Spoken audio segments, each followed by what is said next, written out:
सबसे पहले introduce yourself. पहले इंट्रोड्यूस कर एनी दो खुद। लैंग्वेज हिंदी। हाँ चलेगा, हिंदी इंग्लिश कोई भी चलेगा। Sir, I'm Ananya and I'm from Odisha. I am doing my BSc from Sambalpur University and I am in sixth semester now. Hmm. And right now I am trying to pursue my. I'm looking forward in my career for research. So Okay, so that's why you are trying for PFR, right? So what was your jam rank? yes, sir. 186, sir. 186 in general category. मतलब 186 the total. Okay, what was the score? Yes, sir. 45.33, sir. 45.33. Okay, fine. So नन्या, आपने graduation में कौन कौन से subjects पढ़े हैं? Graduation में quantum mechanics, statistical mechanics, optics, thermodynamics, EMT, classical. Okay, coding. ये सब। कोडिंग प्रोग्रामिंग में। कोडिंग सर सिलेबस में था लेकिन फैसिलिटीज नहीं है तो मैंने कभी पढ़ नहीं पाई तो वो कभी। आपने खुद से भी नहीं पढ़ा कभी उसको? मैंने कंप्यूटर कुछ कुछ चीजें सीखी है जैसे मतलब लैंग्वेजेस तक मैं नहीं सीख पाई। HTML CSS थोड़ा थोड़ा सीख के लैंग्वेजेस सीखना शुरू कर रही थी पर एग्जाम की वजह से अभी नहीं हो पा रहा था। ओके, तो आपके कुछ प्लानिंग है इनको सीखने का अभी फिलहाल? यस सर, क्योंकि मुझे अभी मेरा स्ट्रॉन्ग सब्जेक्ट क्वांटम है और थियोरेटिकल में जाना है तो सॉफ्टवेयर तो सीखना पड़ेगा, लैंग्वेजेस सीखने होंगे। तो अभी थोड़ा इंटरव्यूज खत्म होने के बाद जो समर वेकेशन रहेगा, अगर कोई इंटर्नशिप में ना जाऊँ तो घर में वही सीखूंगी अभी। ओके, अच्छा, ठीक है, फाइन। तो कुछ क्वेश्चन स्टार्ट करें, जैसे सब्जेक्ट पे। Okay subject sir. से कुछ क्वेश्चन स्टार्ट करें, ठीक है। सो आप उड़ीसा से हो ना, तो उड़ीसा में बीचेस होंगे ना, बीचेस वगैरह आप गए होंगे शायद। कहाँ यस कहाँ गए सर, हो? हाँ गई कहाँ हूँ। कहाँ कहाँ कहाँ कहाँ गए हो? अ, पुरी और कोणार्क ही गई हूँ बस सर। मैं एक्चुअली वेस्ट उड़ीसा से हूँ, वो दूर है तो जब भी भुवनेश्वर जाती हूँ पुरी, कोणार्क वो सब जाती हूँ। अच्छा, वो सब जाता हो आपने वहां पे टाइड्स देखे होंगे, राइट? क्या सर? टाइड्स टाइड्स, लहरें लहरें टाइड, अच्छा लहर। टाइड, ये हाँ। हाँ, यस सर। आपने यस देखे हैं? सर। अच्छा, ये बता सकते हैं टाइड्स आते कैसे हैं? कौन सा फैक्टर रिस्पॉन्सिबल होता है इसके लिए? वो सर जहाँ तक पता है हमारा जो अर्थ का जो रोटेशन होता है उसमें वो पानी मतलब नाइट नाइट में अ, बढ़ जाती है पानी आगे, मतलब थोड़ा सीशोर में आ जाती है हम्म। और दिन में फिर लौट जाते हैं। दैट बिकॉज ऑफ मतलब रोटेशन ऑफ अर्थ हमारा जो तो अ, रोटेशन ऑफ अर्थ तो ऐसा कभी नहीं होता कि नाइट में थोड़ा ज्यादा रोटेट करता है या डे में थोड़ा ज्यादा रोटेट करता है?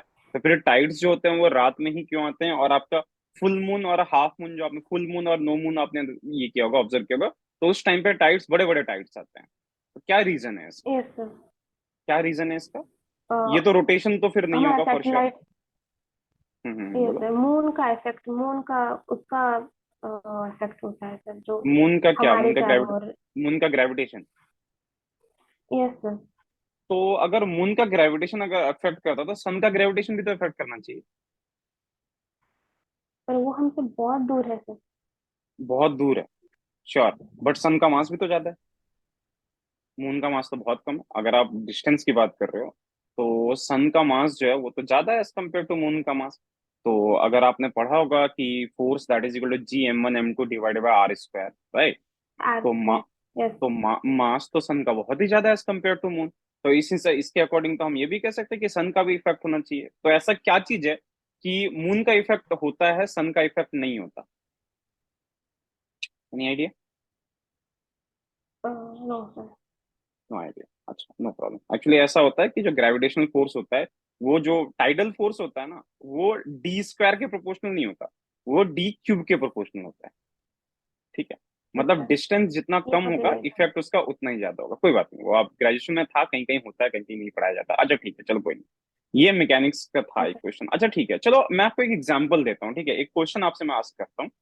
ठीक है, मेरे से भी ये क्वेश्चन इंटरव्यू में पूछा गया था। जैसे मान लो कि यस सर। आप, जैसे आप गोपालपुर का नाम सुना होगा आपने, आइजर बरहमपुर के आसपास, नहीं यस सुना? Sir, yes sir. सुना है, चलो ठीक है, आइजर मान लो कि गोपालपुर के पास है हम, ठीक है। और किसी बीच के पास जो है, बीच के सबसे पहले क्या है, एक रोड है, एक रास्ता जा रहा है, ठीक है। जैसे मैं आपको यहाँ पे दिखाता हूँ, ये तीन स्ट्रिप्स दिख रहे हैं ना आपको, एक स्ट्रिप ये दिख रहा है, दूसरा स्ट्रिप ये दिख रहा है, तीसरा यस सर। स्ट्रिप ये दिख रहा है, ठीक है।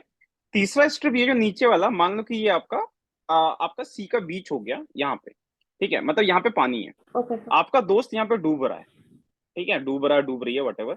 ये जो है, ये बीच का सैंडी पार्ट है जहाँ पे बालू होता है, ठीक है, सैंड जहाँ पे होते हैं, बीच में सैंड होते ही है। आप यहाँ पे हो और ये रोड यस। है, ये प्लेन रोड है, ठीक है। हाँ। आपका दोस्त यहाँ पे कहीं पे डूब रहा है, इस जगह पे कहीं पे डूब रहा है, ठीक है। यहाँ पे जहाँ पे मैंने उंगली रख दी, यहाँ पे आपका दोस्त डूब रहा है, ये उंगली दिख रही है ना, यहाँ पे दोस्त आपका डूब रहा है। और आप यहाँ पे हो, राइट, आप इस जगह पे हो। तो आप अपने दोस्त को बचाने के लिए, अगर उसको बचाना होगा, obviously let us consider you are a good swimmer, तो आप इसको बचाने जाओगे, कैसे जाओगे? आप इस रास्ते को फॉलो करोगे, या ऐसे जाके ऐसे आओगे, या फिर ऐसे, किस तरह से, कौन सा रास्ता आपको फॉलो करना चाहिए? What do you think?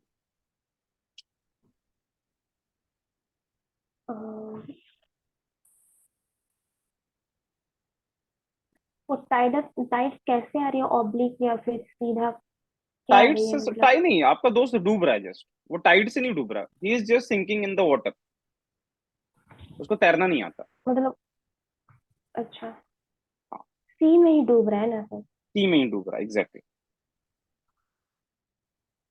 तो आपका पाथ क्या हो सकता है? हाँ चलो बताओ बताओ। सर मैं परपेंडिकुलर ही जाऊंगी, पहले पानी में ही जाऊंगी। अच्छा, पहले आप ऐसे करके पानी में जाओगे, फिर then you will go rectangular like this. Sure? Yes sir. Sure हो? ऐसा कोई प्रिंसिपल आपने पढ़ा है कुछ, जहां पे आपको टाइम बहुत कम लगता है, प्रिंसिपल ऑफ लीस्ट टाइम, कहीं पढ़ा है आपने?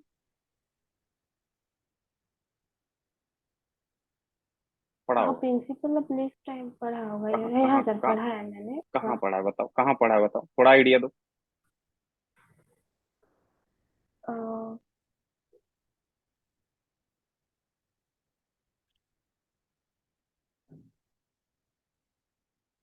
क्योंकि देखो यहाँ पे दो पार्ट है, आपका एक सैंड वाला पार्ट है, एक आपका रोड है, राइट।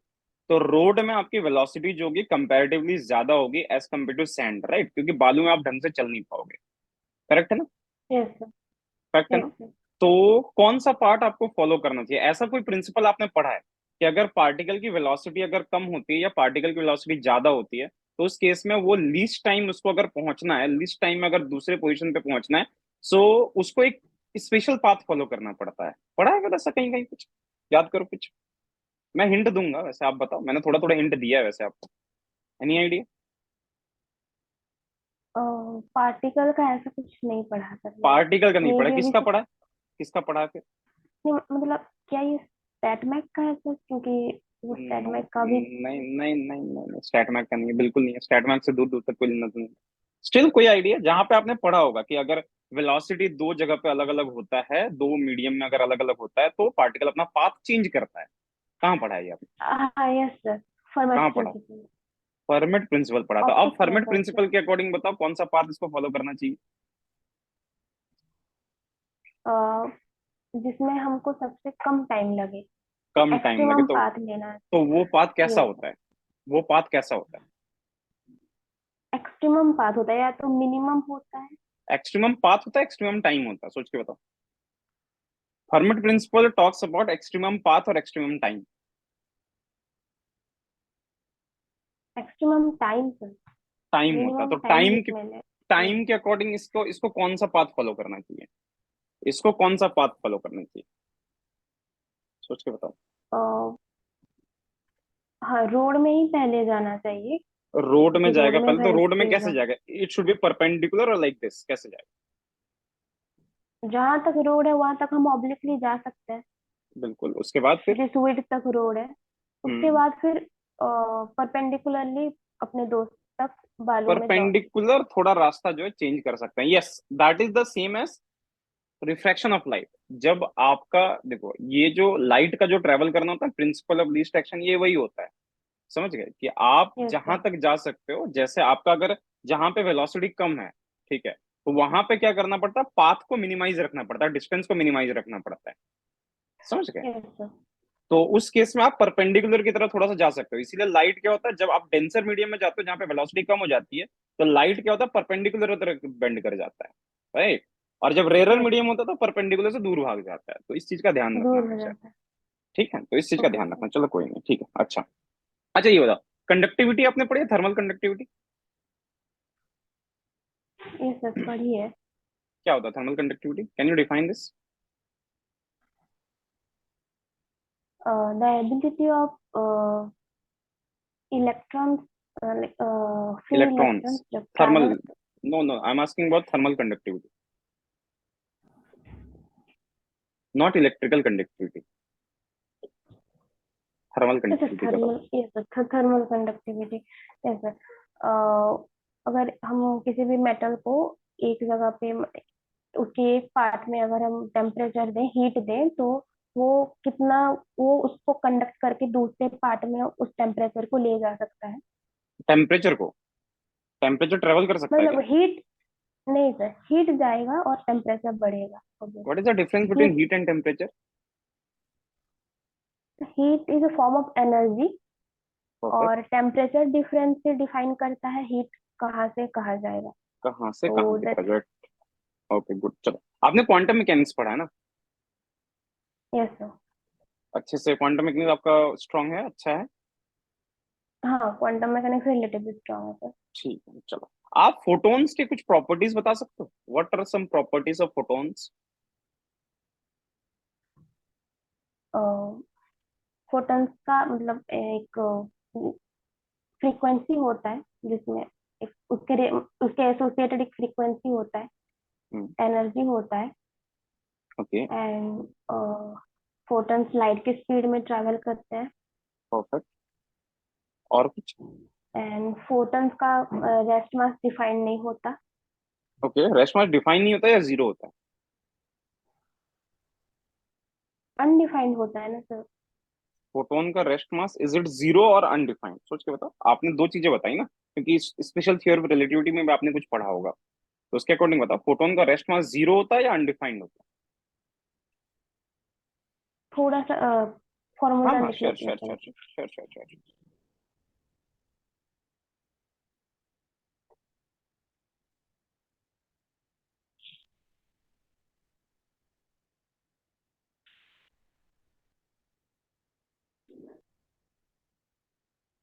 रेस्ट मास जीरो होगा सर, क्योंकि गामा वन, अगर वन बाई गामा मल्टीप्लाई हो। Okay good, it is zero. ठीक है, परफेक्ट।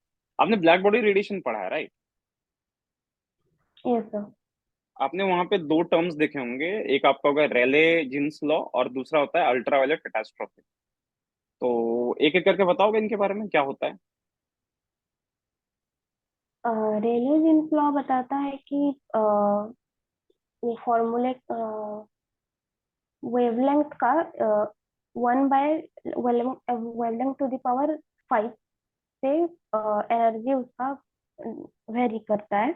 ओके। ठीक और है, किसका एनर्जी वेरी करता है? एनर्जी डेंसिटी वेरी करता है, इंटेंसिटी वेरी करता है, क्या वेरी करता है? वाई एक्सिस में क्या रखते हो आप एनर्जी, जब ग्राफ, ग्राफ बनाते हो तो वाई एक्सिस में क्या रखते हो? एनर्जी, एनर्जी डेंसिटी और intensity? Energy density sir. Energy density. तो what is the relation between energy density and intensity?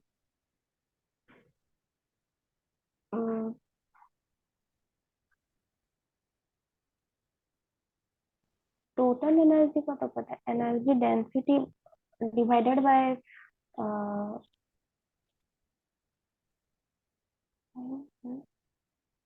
Area divided by time. Divide by time, sure. अच्छा, इंटेंसिटी की यूनिट क्या होती है ये बताओ?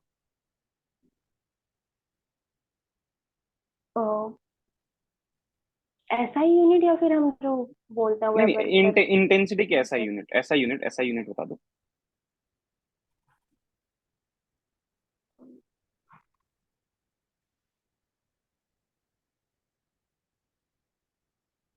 वेबर पर मीटर स्क्वायर बोलते हैं?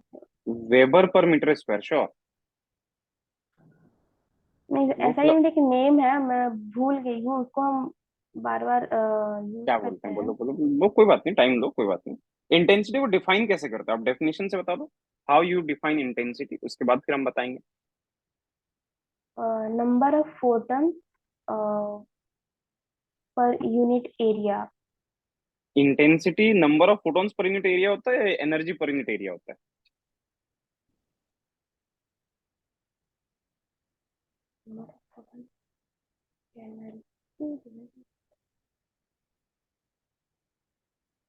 Energy per unit time and per unit area होता है। Exactly, watt per metre square, that is perfect, ठीक, गुड। अच्छा, तो अच्छा एक बात बताओ, जैसे मान लो कि मैंने आपको तीन लाइट दिए, ठीक है?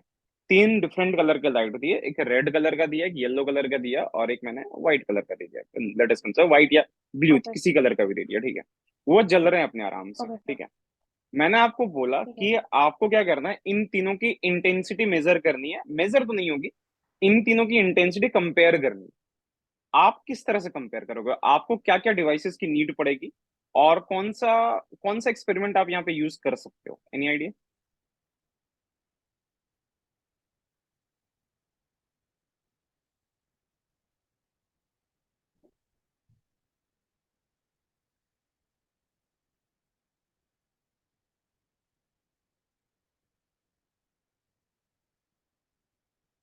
इंटेंसिटी सर, हम वही रेडिएशन प्रेशर से देख सकते हैं। रेडिएशन प्रेशर आप मेजर कैसे करोगे, क्या चाहिए उसके लिए इक्विपमेंट आपको? आपने कोई प्रैक्टिकल किया है ऐसा जहां पे आप इंटेंसिटी मेजर कर रहे हो या कंपेयर कर रहे हो, कॉलेज में लैब तो में? नहीं किया है सर। कॉलेज में नहीं किया, ठीक है, कोई बात नहीं। तो आप अपना दिमाग लगाओ कि कोई ऐसा एक्सपेरिमेंट जिसके थ्रू जो आपने पढ़ा हो, जितना आपने पढ़ा उसी के बेसिस पे ये क्वेश्चन, कि आपको इंटेंसिटी कंपेयर करना है, कि इंटेंसिटी किसकी ज्यादा है और किसकी कम है, तो कैसे कंपेयर कर सकते हैं? कोई ऐसा थ्योरम, कोई ऐसी थ्योरी जो आपने पढ़ी हो, आपको याद हो थोड़ा बहुत, कि हाँ शायद इससे निकल जाएगा, एनी आइडिया? दिमाग लगाओ, कोई बात नहीं, अपना आराम से टाइम लो।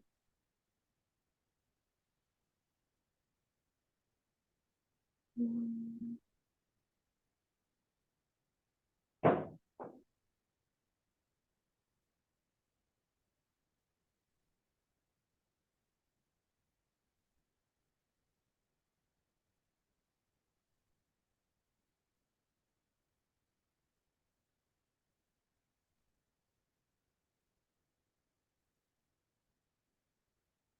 अच्छा, कौन कौन से एक्सपेरिमेंट्स आपके दिमाग में आ रहे हैं इससे रिलेटेड, आप बताओ तो फिर मैं कुछ बताऊंगा। किस तरह का एक्सपेरिमेंट आप कर सर सकते हो इससे? बोलो। सर, वही पहले आ रहा था कि हम उसको या तो डिफ्रैक्ट करा दें, और या फिर पोलराइज करके देखें पोलराइजर में, पर उसमें इंटेंसिटी कैसे चेक करें वो दिमाग में नहीं आ रहा बार बार। ओके, और और कुछ? वही रेडिएशन प्रेशर अगर हम चेक कर सकते हैं, पर इक्विपमेंट याद मतलब आ नहीं रहे दिमाग में, पर जो रेडिएशन प्रेशर और इंटेंसिटी से हम रिलेशन निकाल के कर सकते हैं तो। तो कोई सा इक्विपमेंट जो रेडिएशन प्रेशर को मेजर करता हो, आपको आइडिया कुछ? No sir. अच्छा अच्छा, एक बात बताओ, आपने फोटो इलेक्ट्रिक इफेक्ट पढ़ा है ना? हाँ, पढ़ा है। वहां पे फोटो करंट किस पे डिपेंड करता है, जो आपका इलेक्ट करंट जो उसमें फ्लो करता है सर्किट में, वो किस पे डिपेंड करता है? वो इंटेंसिटी पे डिपेंड करता है। तो हो तो क्या, हाँ। हो गया ना? आप यस डिफरेंट सर। कलर के लाइट को आप किसी मेटल पे या किसी फोटो इलेक्ट्रिक डिवाइसेस पे अगर हाँ। ये कराओगे, आप करंट को कंपेयर करो, वहां से आराम से कंपेयर हो जाएगा, है ना? अच्छा चलो, यहाँ पे फोटो इलेक्ट्रिक इफेक्ट में आपने एक टर्म बहुत सुना होगा, फोटो सेचुरेशन करंट, सुना है कि नहीं? फोटो इलेक्ट्रिक इफेक्ट में सेचुरेशन करंट सुना कभी ना? हाँ। क्या होता है सेचुरेशन करंट? हाँ, मतलब इस उसके ऊपर, मतलब उस अमाउंट से ज्यादा करंट कम और फ्लो नहीं हो सकता उस सर्किट में, चाहे हम जितना इंटेंसिटी जितना फ्रीक्वेंसी का लाइट डाल लें। तो ऐसा क्यों होता है, क्या रीजन है इसका? सैचुरेशन करंट डिपेंड करता है इंटेंसिटी में, वो नंबर ऑफ इलेक्ट्रॉन्स पे डिपेंड कर रहा एग्जैक्टली, है। हाँ, नंबर ऑफ इलेक्ट्रॉन्स पे डिपेंड करेगा। क्या होता है, मेटल के पास इलेक्ट्रॉन खत्म हो जाते हैं या क्या होता है? वो जितना मतलब एक्साइट करके भेज सकता है उतना खत्म हो जाता है, हम अगर मतलब एक एक्चुअली इसके फ्री फ्रीक्वेंसी में डाल। इलेक्ट्रॉन्स खत्म हो जाते हैं, समझे? जो फ्री इलेक्ट्रॉन्स हो हाँ, गया ना, यस। फ्री इलेक्ट्रॉन तो सर्टेन अमाउंट में होता है ना, उससे ज्यादा तो हो नहीं सकता। तो अगर एक टाइम के बाद यस। अगर फ्री इलेक्ट्रॉन्स खत्म हो गए तो फिर आगे कोई चांस ही नहीं है उसका, है ना? ठीक है। ओके बिल्कुल। फाइन, चलो यस। अच्छा ये बताओ, quantum what was the need of quantum mechanics? अगर हम चीजों को क्लासिकल मैकेनिकली अगर बहुत सारी चीजों को एक्सप्लेन कर सकते हैं, तो what was the need of quantum mechanics? आपको कहाँ पे फील हुआ कि नहीं अब क्वांटम मैकेनिक्स की नीड आ गई है? पहले तो लाइट का बिहेवियर, कैसा बिहेवियर? पहले लाइट को इलेक्ट्रोमैग्नेटिक वेव माना जाता था। हम्म। और तो फिर उससे प्रॉब्लम क्या आती थी? उसका अ, पूरा फर्स्ट वाला याद नहीं आ रहा, पर वो- जब वो ही फोटो इलेक्ट्रिक इफेक्ट में जब देखा जा रहा था कि इंस्टेंटली इलेक्ट्रॉन्स एमिट हो रहे हैं, हम्म, और कुछ सर्टन अमाउंट मतलब उसमें डिपेंड कर रहा है, मतलब वो लाइट के मतलब क्वांटाइज्ड हो रहा है, मतलब एक ही टाइप के हो रहे हैं। तो क्वांटाइजेशन तो जो था वो फिजिकल कोई इफेक्ट था क्या? मतलब उसको ऑब्जर्व किया गया था या कुछ क्या था इसका मतलब? क्वांटाइजेशन ऑफ लाइट जिसको हम बोलते हैं, तो वो क्या था? That was a physical effect जिसको देखा गया था, या क्या हुआ था उसमें, या उसका क्या इफेक्ट था? Photo electric photo electric effect से ही पहले आया था ना, मतलब लाइट का एनर्जी क्वांटाइज्ड होता है, एच हम्म न्यू होता है फिर। हम्म। तो तब उसको फोटो इलेक्ट्रिक इफेक्ट जब देख रहे थे, तो जब हम उसके मतलब उसको वेव नेचर पे हम नहीं दिखा पा रहे थे, क्यों इंस्टेंटली जा रहा है, या फिर क्यों मतलब भूल नहीं हूँ सर, मतलब हाँ, ऐसा हो सकता है कि वेव नेचर बता रहा था कि कुछ टाइम तक अगर हम उसी को मतलब एनर्जी देते रहे तो कुछ टाइम बाद जाता है, पर क्यों इंस्टेंटली हो रहा है, ऐसा क्यों हो रहा है, ये सब डिफाइन करने के लिए हमको ये क्वांटम बोलना मैकेनिक्स की नीड मतलब पड़ी। जरूरी हो हम्म। गया था कि उसका क्वांटा एक फोटोन आता है और वही एक ही पैकेट ऑफ एनर्जी लेके आता है। Okay cool. अच्छा ये बताओ, आपका रिसर्च किस में करने का प्लान है? एमएससी प्रोजेक्ट या रिसर्च जो आपका करने का प्लान है, वो कैसे टॉपिक पे करोगे? कुछ सोचा है इसके बारे में? सर अभी तक मुझे इतना एक्सपोजर मिला नहीं है, या तो मुझे मतलब क्वांटम के रिलेटेड ही जाना है, पर हम्म क्वांटम ऑप्टिक्स में जाना है, या फिर कंडेंस मैटर में जो यूज होता है वो सब करना है, या फिर कंप्यूटिंग में जाना है, इतना अभी क्लियर नहीं हूँ। पर हम्म। मैंने टीआईएफआर हैदराबाद के लिए भी उसमें हम उनको पूछ रखा था क्या क्या करना है, तो मैंने उसमें लेजर डाला, जो लेजर में जो क्वांटम यूज होता है, क्वांटम हम्म ऑप्टिक्स थोड़ा थोड़ा वो सब। हम्म। अच्छा, तो आपने लेजर पढ़ा है ना, चलो लेजर के बारे में कुछ बात कर लेते हैं। लेजर का फुल फॉर्म बता दो एक बार।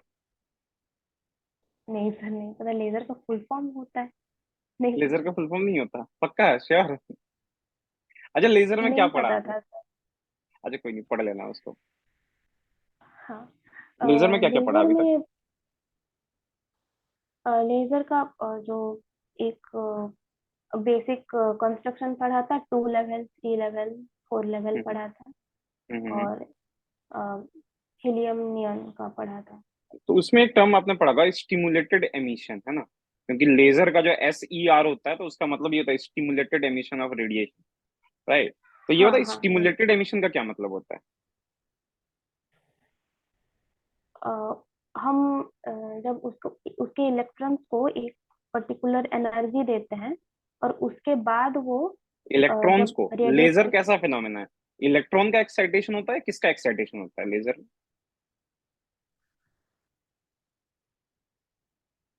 सर इलेक्ट्रॉन्स का ही होता है। इलेक्ट्रॉन्स का होता है, श्योर हो? आप जो हायर स्टेट में भेजते हो, तो इलेक्ट्रॉन्स को भेजते हो या एटम्स को भेजते हो, न्यूक्लियस को भेजते हो, किसको भेजते हो हायर स्टेट में? क्योंकि इलेक्ट्रॉन का एक्साइट होना, उसके लिए एनर्जी कुछ और चाहिए। उसके बाद एटम के एक्साइट होने के लिए एनर्जी कुछ और चाहिए, राइट? जैसे आपने रोटेशनल स्पेक्ट्रा वगैरह पढ़ा होगा, तो मॉलिक्यूलर स्पेक्ट्रा बोलते हैं उसको। हाइड्रोजन स्पेक्ट्रा जो होता है हम्म। वो आपका इलेक्ट्रॉनिक स्पेक्ट्रा होता है। एटॉमिक स्पेक्ट्रा उसको बोलते हैं, सॉरी। yes, और कुछ होते हैं स्पेक्ट्रा होते हैं इनको, जैसे आप कहोगे इलेक्ट्रॉनिक स्पेक्ट्रा होते हैं, तो तीनों का मतलब अलग अलग होता है। कहीं पे एनर्जी जो होती है वो yes. माइक्रो इलेक्ट्रॉन वोल्ट में होती है, कहीं पे मिली इलेक्ट्रॉन वोल्ट में होती है, कहीं पे किसी और रेंज में जाती है। तो लेजर में क्या होता है, इलेक्ट्रॉन का एक्साइटेशन होता है या एटम्स का एक्साइटेशन होता है, कुछ के बताओ।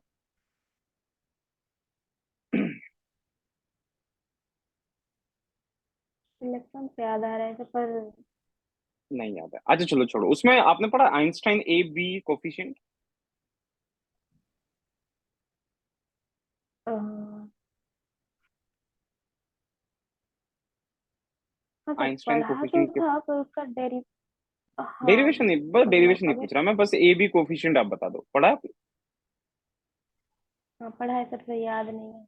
अच्छा याद नहीं है। अच्छा ये बताओ, आपको ये पता है कि अगर दो अलग अलग स्टेट्स हैं, ठीक है, जैसे लेजर में ही कहते हैं, दो अलग अलग स्टेट्स हैं अगर, तो दोनों स्टेट में जो नंबर ऑफ एटम्स होंगे, जैसे एक स्टेट की एनर्जी E1 है, दूसरे की स्टेट की एनर्जी E2 है, तो नंबर ऑफ एटम्स कौन से स्टेट में होगा, कितने होंगे, या फ्रैक्शन कितना होगा, वो किस चीज पर डिपेंड करता है?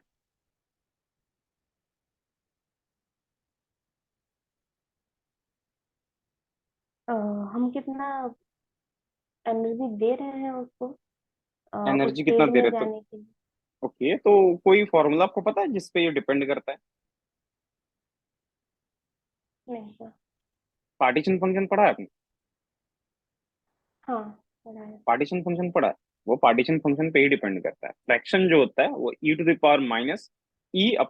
पे डिपेंड करता है, ठीक है, एक बार इसको पढ़ लेना अच्छे से। ठीक है, ओके सर। Okay fine. और कोई टॉपिक जो आपको अच्छा लगे बताओ, फिर उसके पीछे।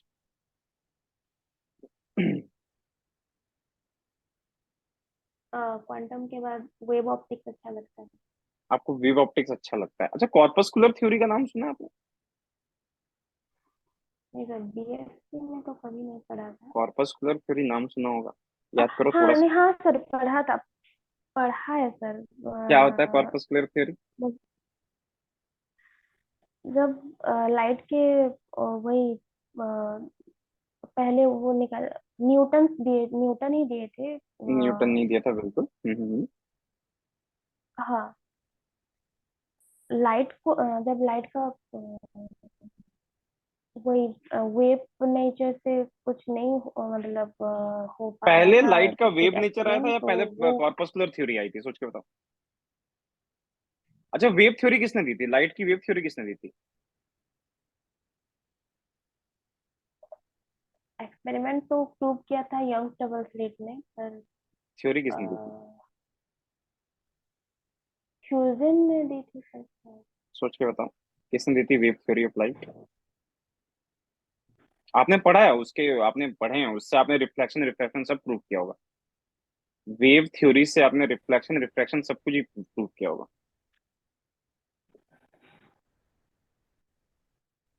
फ्यूजन ना न्यूटन ने कॉर्पस्कुलर थ्योरी दिया फिर फ्यूजन ही थे ना सर। क्या नाम था?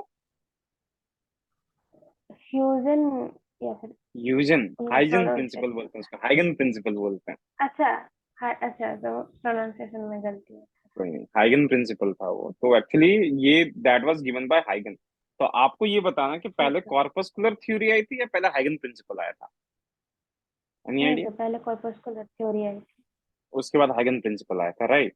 तो यस सर। कॉर्पस्कुलर थ्योरी के क्या डिमेरिट्स थे, कहीं पे कुछ प्रॉब्लम थी क्या, या प्रॉब्लम नहीं थी, अचानक से हाइगन प्रिंसिपल आ गया?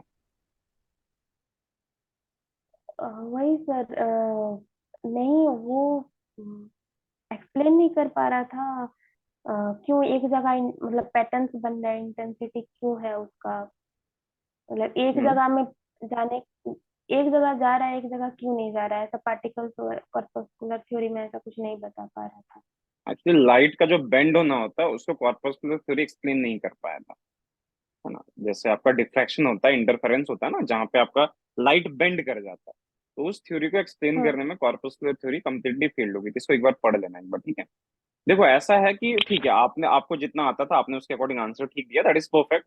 बट ऐसा है कि आपको थोड़ा सा इंप्रूव इस चीज पे करना पड़ेगा, जैसे ठीक है, आप, आपके अंदर ये बात अच्छी है कि आप कोई हाई मतलब हेवी टर्म यूज नहीं कर देते हो, ठीक है, एकदम जैसे हेवी टर्म्स होते हैं ना उनका यूज करने से एकदम बचना, ठीक है, कोई चीज अगर आपको नहीं आती तो टू बी स्ट्रेट सीधा मना कर दो मेरे को नहीं आता। ठीक है ना, जैसे हो गया कुछ भी ऐसे हो गया तो नहीं आता तो नहीं आता। उसके बाद फिर आप जो टॉपिक चूज करते हो ना, जैसे आपने बोला कि लेजर मैंने चूज करा हुआ है, तो थोड़ा सा लेजर के बारे में पढ़ लेना कि लेजर होता क्या है, मैथमेटिक्स की कैसी होती है। बहुत ज्यादा डिटेल मैथमेटिक्स में जाने की नीड नहीं है, बट एटलीस्ट आपको थ्योरी पता होनी चाहिए, है ना, कि और उसका मतलब बैकग्राउंड कैसा है, मतलब कहाँ से वो चीज आया। जैसे बहुत लोग नैनो मटेरियल चूज करते हैं, तो आपको एटलीस्ट ये आइडिया होना चाहिए कि नैनो मटेरियल क्या चीज है। नैनो मटेरियल्स हम मास्टर्स में पढ़ेंगे, तो जो हम पढ़ेंगे उसके बारे में हमें पहले से तो पता होना जरूरी नहीं होता ना, समझ रहे हो ना। हम्म। तो ये चीज कर लेना थोड़ा सा ना। जैसे क्वांटम में ऐसा होता है, और ग्राफ, ग्राफ जितने भी होते हैं ना, सारे ग्राफ को अच्छे से देख के जाना कि वाई एक्सिस में क्या होता है, एक्स एक्सिस में क्या होता है, ये चीज समझना बहुत जरूरी है। ठीक है, इस बात का ध्यान रखना। उसके बाद जैसे एक आपसे गलती हुई एक चीज, जब मैंने आपसे रेले जीन्स लॉ पूछा, तो मैंने उसके साथ साथ अल्ट्रा वायलेट कैटास्ट्रॉफी भी पूछा था, जिस क्वेश्चन को आपने इग्नोर कर दिया।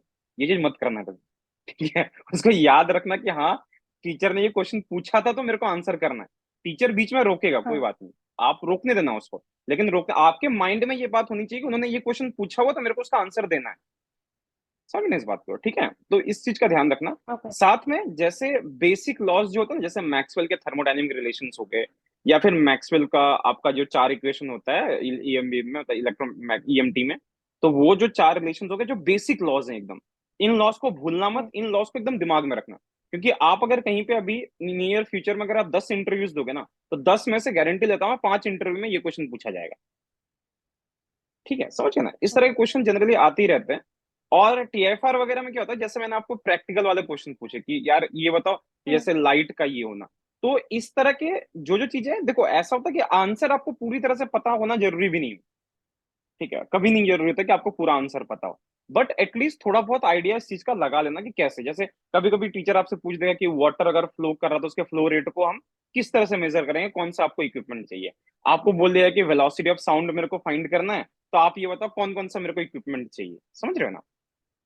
तो थोड़ा थोड़ा इन चीजों का ठीक है। आइडिया रखना, जैसे आपने कॉलेज में जो एक्सपेरिमेंट्स किए ना, जितने आपने किए लैब वगैरह जो भी किया है, तो उस लैब को ना एक बार पढ़ लेना दोबारा से, कि उनके एप्लीकेशंस कहाँ कहाँ पे हो सकते हैं। ठीक है, तो बस इतना करना, उससे ज्यादा कुछ करने की ठीक नीड है। नहीं है। फॉर्मली आपका ड्रेस वगैरह सब कुछ ठीक है, जनरली इस चीज का असर पड़ता नहीं है। बट ऐसा होता है कि टीचर्स जैसे ड्रेस, अगर यही ड्रेस कोड है आपका तो इसी तरह से आप जाना, अच्छा है ये, ठीक है। तो ये बहुत कोई ठीक ऐसा है होता सर। है, हाँ ये ठीक है, वो सही है। तो बहुत लोग ऐसे करते हैं, जैसे लड़कियां होती है चूड़ीदार वगैरह पहन लेती है, झुमके वगैरह ये सब पहन के मत जाना, क्योंकि ऐसा होता है कि नजर में चढ़ जाता है वो, ठीक है, थोड़ा सा बुरा लगता है वो। लड़के ऐसे होता है जैसे गोल वाले टी ठीक शर्ट है। पहन लेते हैं। तो अगर आप ऐसे जा रहे हो तो ये तो परफेक्ट है, कोई दिक्कत नहीं है, अदरवाइज टी शर्ट वगैरह डालो तो कॉलर वाला डाल के जाना। और अगर जींस के साथ अगर जा रहे हो तो, या फिर ऐसे, ये सब ड्रेस ठीक है, ये सब चलेगा। ठीक है ना, और ऐसे कुछ खास ये करने की नीड नहीं है। और जैसे अगर पैनल हो, वहां पे अगर पैनल दिखे तो एक एक करके सबको गुड मॉर्निंग गुड इवनिंग जो भी है, जैसा टाइम रहेगा उसके अकॉर्डिंग, क्योंकि फर्स्ट टाइम मिल रहा है तो सबसे गुड मॉर्निंग ही करना। फर्स्ट टाइम जब किसी से हम मिलते हैं तो we always say good morning, ठीक है, वो चाहे रात का टाइम हो चाहे दोपहर का टाइम हो, कभी भी हो। तो जिस simply ask them good morning, simply good morning उनको विश करके बैठ जाओ। अगर वो पूछें कि गुड मॉर्निंग क्यों किया, तो आप बोल देना कि whenever we meet someone for the first time we say good morning, simply. ठीक है, तो बस तो ये ये थोड़े रूल से। होता है सर? नहीं। हाँ, क्या क्या क्या। ग्रीटिंग का ऐसा रूल होता है कि मतलब हम किसी भी टाइम अगर किसी से पहली हाँ, बार किसी मिल से रहे हैं अगर फर्स्ट तो टाइम गुड मिल रहे मॉर्निंग। हैं तो we say good morning to them, ठीक है, फर्स्ट टाइम पे। ठीक है, ओके सर। तो बस इतना करना, और कुछ करने की ओके। जरूरत, इंट्रोडक्शन को जितना स्मॉल छोटा रखोगे, कॉम्पैक्ट रखोगे, उतना बढ़िया रहता है। आपका इंट्रोडक्शन सही था बिल्कुल, ठीक है। इंट्रोडक्शन में बस अभी क्या कर रहे हैं वही बताना बस जरूरी है। बस बस वही, उससे ज्यादा कुछ करने की जरूरत नहीं है, इतना काफी हो जाएगा। ठीक है। Okay sir. और और सर एक डाउट था। हाँ अ, बोलो। वो लोग ये